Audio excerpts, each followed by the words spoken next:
There we go, that's it. That's it. And today we're doing the Stoptech, the Stoptech stainless steel braided front brake lines on the Subaru. And I actually kind of did something. I'll show you guys right now. Alright, today's plan is we'll install this. I have lower control arms that I was supposed to do a long time ago. I will do the 2 new axles and ball joints that I have from Whiteline. I have ball joints and the tie rods. We'll go to the Jeep, grab all the parts, the jack and stuff. I still haven't gotten the Jeep running, but you know me, don't like to finish one thing already starting another. What about a drift car? Deja vu, I just been in this place before. I was gonna make this a video on its own, but I don't think it's necessary. It's a 02 330 Ci. It's already drift ready. The last owner did an angle kit on it, already welded diff, has some cooling mods. Well, a cooling mod that has a Volvo radiator. Needs a new mirror. What else? It needs a door handle and some love on the paint. Other than that, it's not bad condition. Okay, so first step, obviously, loosen all the lugs, lift up the car, put it on jack stands. Now take the tires off. Okay, well I have to do some research right now, but I'm pretty sure this means cambers all the way pretty much zeroed out. But anyways, there's an issue for another day or another time later today. Right now, take off the caliper, take off the brake pads, take off the caliper bracket. We will do the brake line once we have a couple of these things out. We'll take out the rotor, axle nut, and we have to drop the control arm.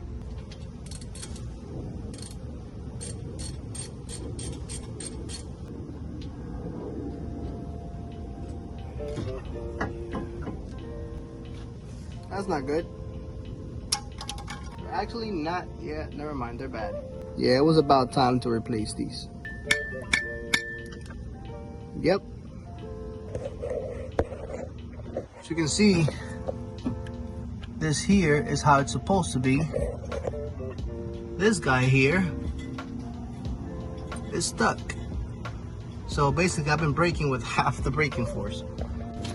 And before I even remove it, because I already had this question once before, there's 2 bolts, one that has a washer on the nut and one that doesn't have a washer on the nut.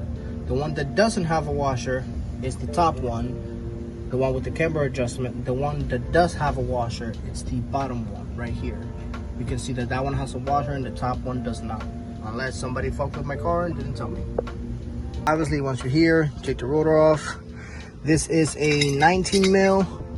This here is actually a 17 mil. So I don't know how the hell I'm gonna get to that. This was a 19 mil. Take it out, hit it with a hammer until it comes off. Remember, don't spin it, because this is your alignment right here. Just lay it to the side for now. You can actually move this freely now. The ball joint is a 18 millimeter, or at least it was for me. This ball joint is all fucking fucked up too, so gotta take it out from here and here. If you guys can see, right here and right here. And that's how you drop the control arm. We're gonna have to drop everything that's holding this bracket here. I feel a bolt here and a bolt here. Yep, one bolt here, one bolt here. Then drop this whole bracket to be able to drop this.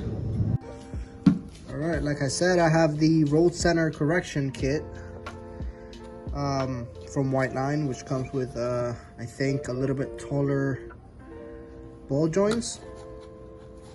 It comes with the tie rods, I think a little bit longer or shorter actually, and I have the used axles and control arms that I bought from the guy off Fixed Marketplace. Okay, now that I have everything outside and I have a camera person coming down, I can have the camera person record and hold the brakes for me. I'm gonna throw the rotors and pads lightly back on just so she can step on the brakes so I can take off the axle nut. Well, I sent people to get some more tools because we have broken 2 breaker bars trying to take the axle nut off. I had to put the brakes back on real quick so we can turn the car on and hold the brakes while we loosen it. I broke 2 breaker bars and a ratchet trying to take this off already. In the meantime, I will do this side. Okay, you take off the 2 bolts, the 1 nut from right here, drop this. 1 nut right here, number 17. I had to go buy a wrench and a 17 bolt, pull this through, take off the end link from the sway bar, take off the tie rod. Remember not to turn this off again. Leave 1 bolt on here. Then we can... Oh, look at that. This is how it should come out. Might be jinxing myself because I think I have to take this out of here soon. 16 millimeter bolt right here. Then get a flathead, stick it in here to spread them, and that way this comes out. All right, so then you hammer out the old ball joint, put the new one in, tighten it pretty good until you can line it up, put the cotter pin in, and then we can start to drop this in. All right, so this is the new one. I just got a flathead, put it behind, in between right here. This literally just put the flathead here and pry, and you can see it come off, and that's it. Take it out, put the other one in, that's it. Let me see if I can get a better angle with you guys here. Ready? No. That's what she said. Pull it out. Throw the bolts for the end link back on. The 1 nut right here. The 2 bolts right here. I already have 1 holding it up. Put it up. Put the 2nd bolt. Put the nut in.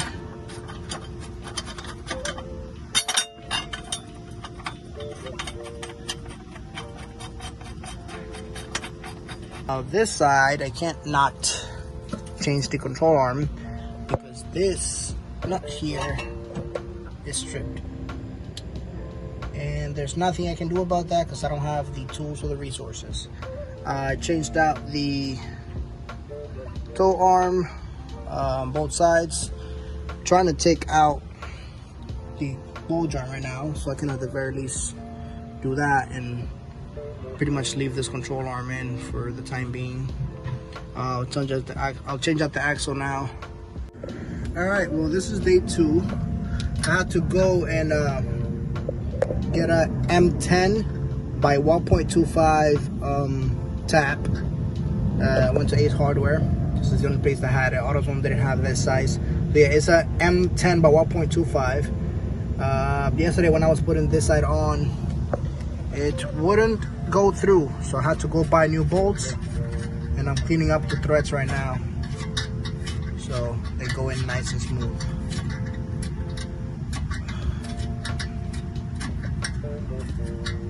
All right, as you can see, it's dark outside.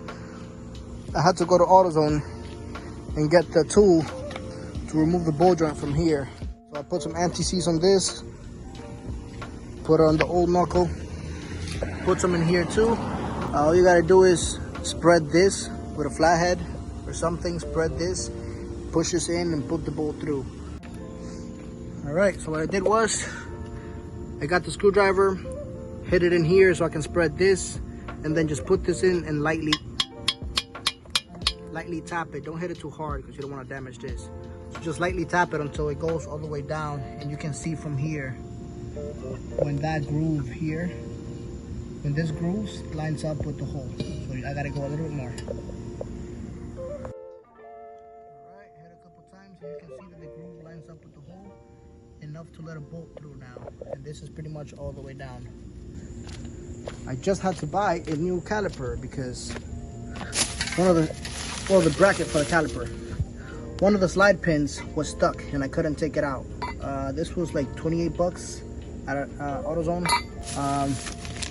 I got the new bolts. This was like $5, and the new boots. This was about $2 for all four. So yeah, let's go ahead and do that. Okay, we're gonna pull the axle out again. Get a flathead screwdriver and just pop this out of here. There we go, like that. Okay, you guys can see it pop out of place. Oh, your phone. It's okay. Go ahead, take it out. And yeah, just pull it out, and the new one just pops right back in place.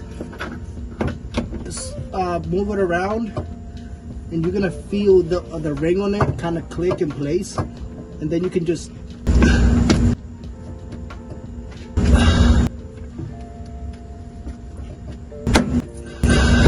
oh, there you go. Give it give it one good push, like a good one good one. There we go. That's it. Hey yo. That's it, and that's how you put in an axle. Okay, so after you put the new axle in, or like I said before, new, I'll place it right here. All you gotta do is grab the pretty new knuckle, the new looking knuckle, place it in the hole, push the axle through the hole right there. Boom. Just like that. And then you guys can see that this is all the way down. The bolt, the hole is through. Go ahead and put the nut on, and then put this in here. And you can put these on. You can pretty much throw everything on this side because we're done already. The nut goes on the bottom bolt.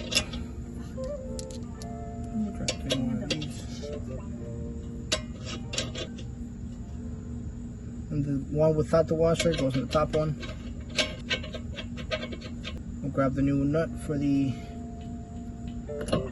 toe arm.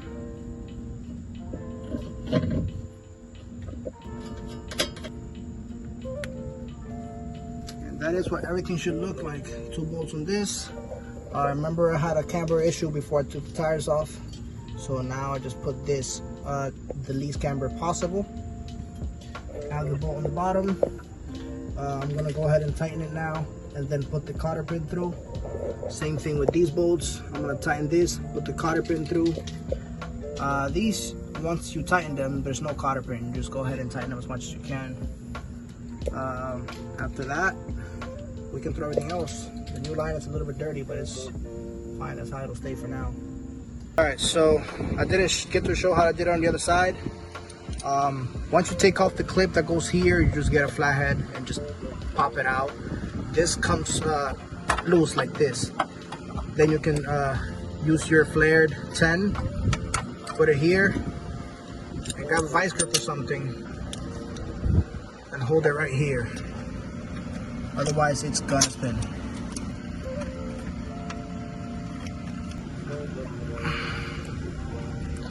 Go ahead and take this right off of this. You can pull this out of here like that. There we go. And you go ahead and grab the new one. You're gonna see this start leaking, so go ahead and do it kind of as soon as possible. Put this through here. All right, so go ahead and put the bolt through. It goes like this. Put it through the hole. If I could, let me see. There we go. It's a better angle. And go ahead and hand tighten it as much as you can. And just tighten it as much as you can.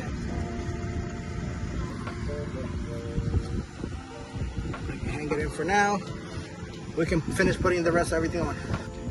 So now go ahead and we'll put the 217 bolts in the bracket.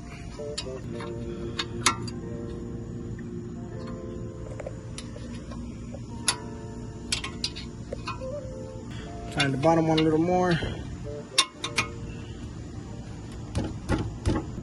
We'll put some on the top one as well. Make sure it's all nice and lubricated. This is kind of one of the most crucial steps of this, because if these things get stuck, you don't have brakes.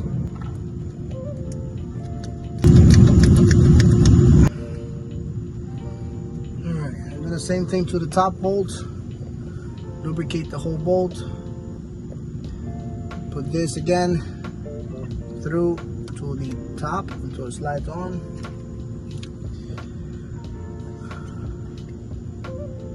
Lubricate more. What thing?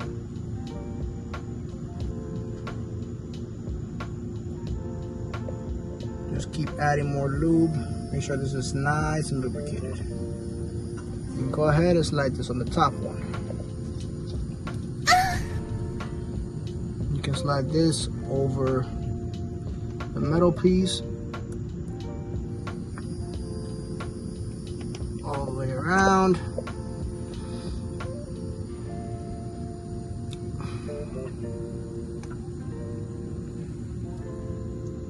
Come on, there we go. And you can see that this is nice and smooth. That's how it should be. You should be able to move freely in there. And that's how that works. Alright, so then you have to close these here.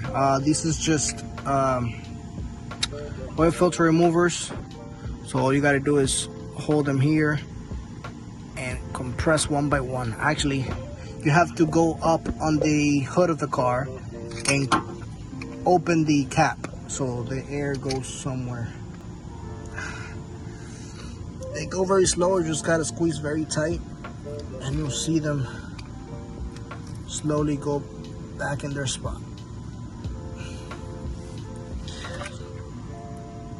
As you can see,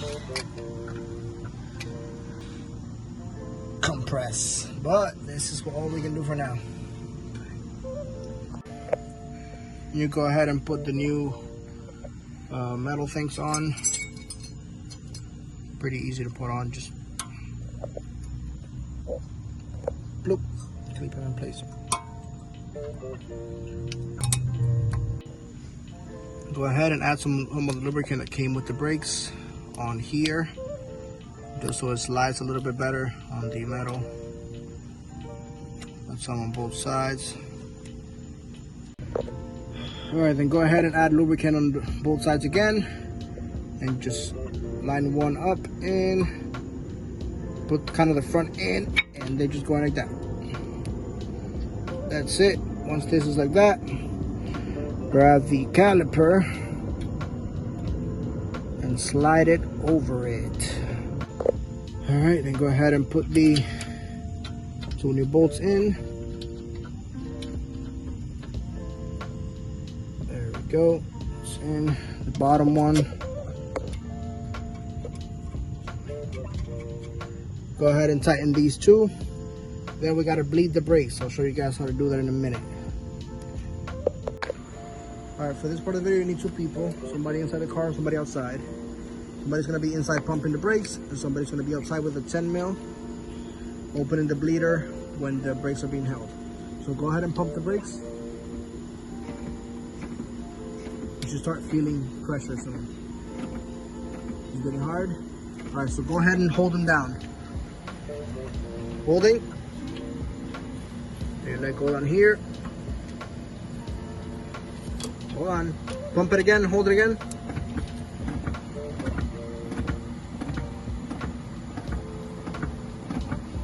Holding. And go ahead and loosen. Feel that air through it. That was air. Go ahead and keep going.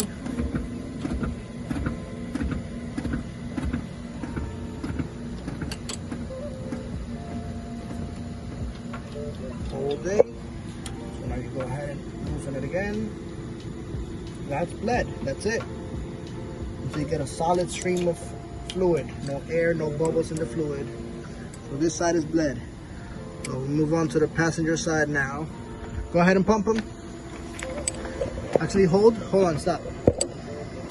This is actually already low in fluid. So some of the fluid went down to the hole. So I just dumped some of it. So go ahead and add some fluid to here. It's actually not that low. Let's continue. Close the cap. This side. Go ahead and pump it, then hold it.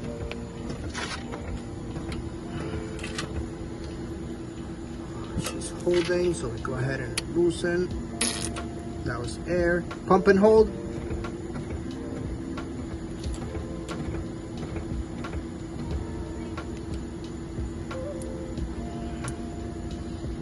Pump and hold.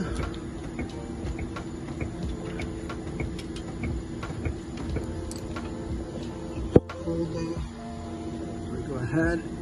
You can see a solid stream. Go ahead and tighten. That's it. And that's how you bleed the brakes. Pump again. Put the cap on. Nope. Just pump. That's it.